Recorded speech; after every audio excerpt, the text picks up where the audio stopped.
How do you explain biblical self-love to Christian men whose minds have already been eroded and corrupted by secular versions of the understanding of self-love? Oh, this is going to be a bit difficult.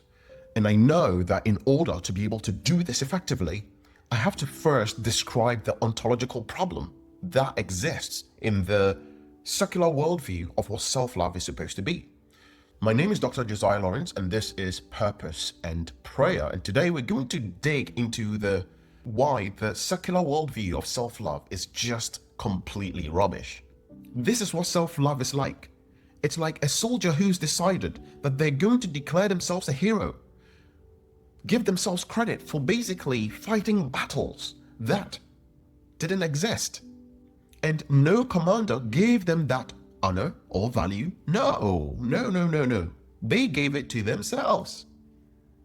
And so people meet them and then they go, excuse me, why have you got this honor? Tell me the story behind it. And there's no story behind it.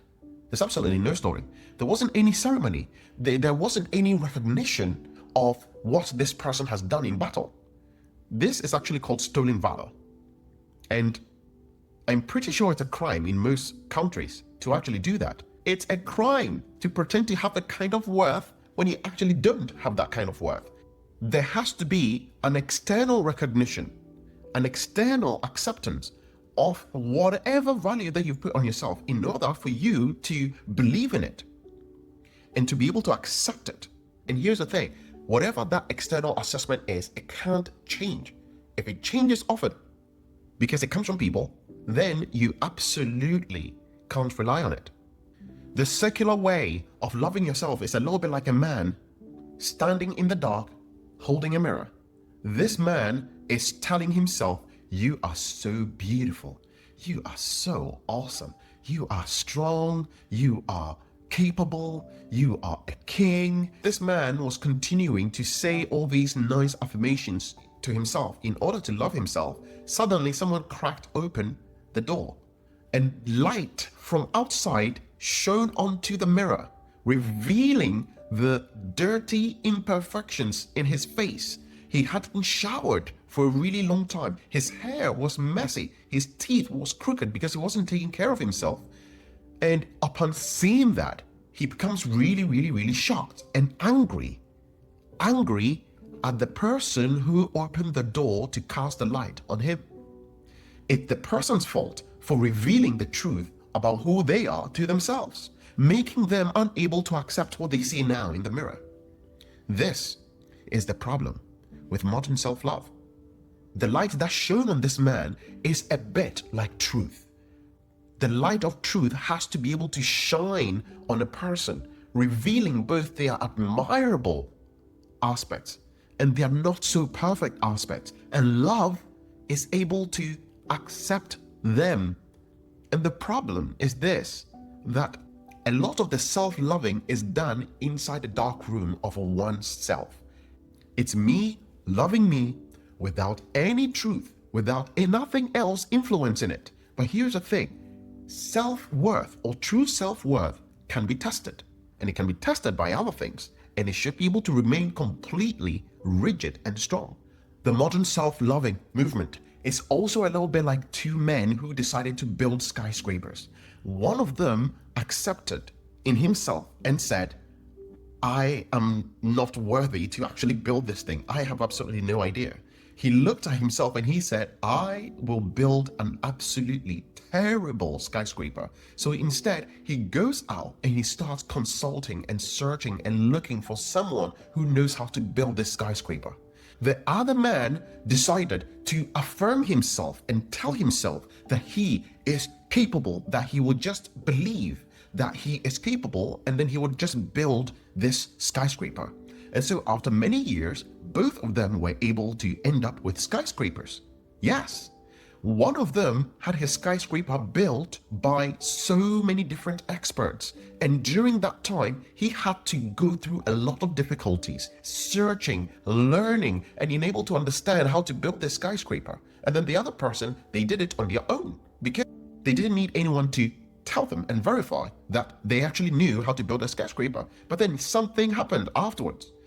They wanted other people to come and live in it. So inspectors had to come in. When the inspectors were coming in, the man who had to go consult other people in order to build his said, hey, I had experts build this, and I'm very, very happy if you come and test it. Test its structural rigidity and everything. And your external opinion actually matters to me. And it matters because I might be able to find some things which are wrong with it. But also, I'm not scared of it because I'm very, very sure that it was built properly, because it was built by experts. So these inspectors then come in and then they tear through the building and find a lot of mistakes and a lot of problems that have to be fixed.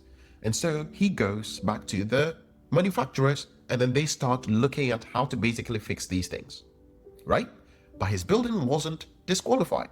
The other man who built the skyscraper by himself, he had a problem. He knew that if these external judges, these inspectors came in, he would definitely fail the inspection. And so he says, no, I don't care what you think. I don't care what your assessment of me is. And so I don't need you to come here. I will invite people into this building and they are going to stay over here and I will become rich no matter what you say.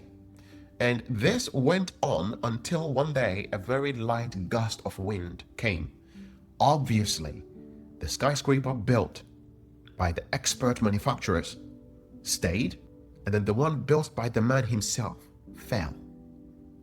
And then he was left standing outside looking at the ruins of the skyscraper that he put so much effort into building. And then he told himself, I can build another one.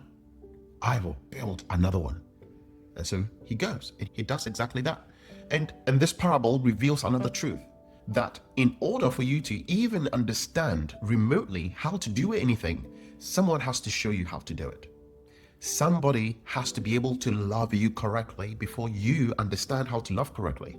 And it's impossible for you to say that I am loving myself when you've never been loved correctly, when you haven't received proper agape love. It's impossible to do it. And you're going to be like this man who wants to create this skyscraper by himself. No matter what he does, this skyscraper will one day come down and he will spend most of his life learning and learning and learning how to love himself and build this skyscraper, and it will always, always come down. The only way for him to be able to understand how to love himself or build the skyscraper is by contacting the manufacturer. Yeah, you have to go to the manufacturer. Who manufactures this love? Where does this love come from? Where does perfect love come from? That's where you have to go in order to understand what love is, so that you can love yourself correctly. Secular self-love is also like a woman who decides that her self-worth is so low and debilitating that she's going to become a queen. She changes her name to queen and asks for other people to call her a queen. She built for herself a throne and then crowns herself like a queen. But here's the problem. There are no subjects. There is no land. There's no kingdom. And the only thing she rules over is her body and her personal space.